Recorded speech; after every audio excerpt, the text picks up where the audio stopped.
Let's take this question. Two identical point charges are placed at separation of L. P is a point of the line joining the charges. तो यहाँ पर दो charge हमें दिए हुए हैं जिनका सेपरेशन कितना दे रखा है L. आइडेंटिकल चार्ज है तो दोनों को हम Q लिख सकते हैं, ठीक है।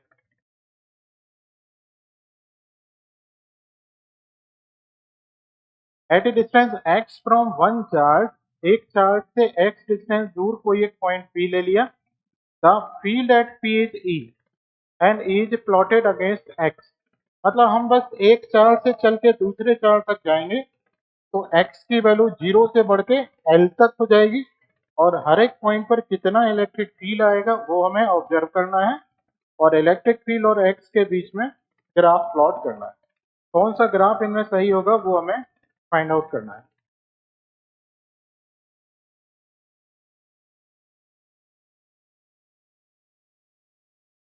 ठीक है। चलिए,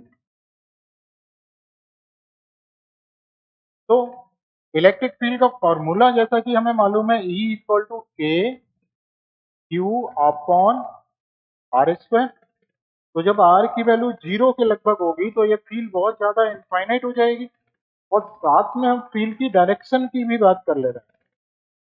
तो फील्ड यहाँ पर किसी भी पॉइंट पर फील्ड की बात करेंगे तो दोनों चार्जेस के कारण लेनी है।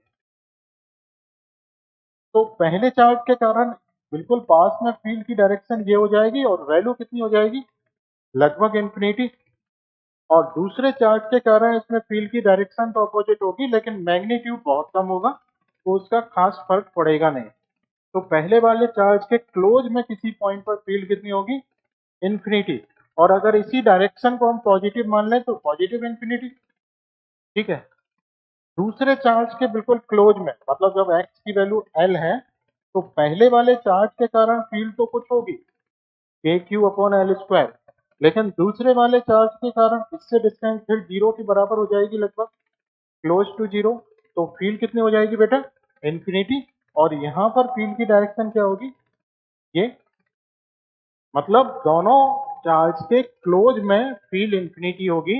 एक जगह पॉजिटिव इन्फिनिटी को अप्रोच करेगा और दूसरी में नेगेटिव इन्फिनिटी को।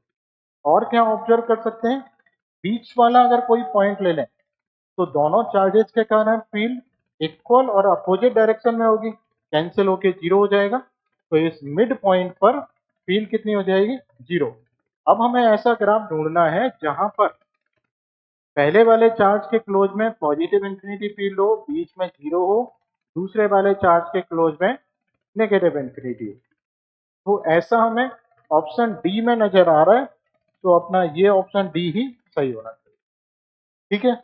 ऑप्शन सी के लिए आप सोच सकते हैं यहाँ तो ये फिक्स हो गया ना, जब x की वैल्यू 0 है तो फील्ड तो फिक्स हो गई, जब x 0 है तो फील्ड कितनी होनी चाहिए इन्फिनिटी। तो ये ग्राफ यहाँ टच नहीं करना चाहिए, इन्फिनिटी को अप्रोच करना चाहिए, इसलिए ये वाला ऑप्शन गलत है। अपना ऑप्शन डी यहाँ पर सही है, ठीक है बेटा। चलिए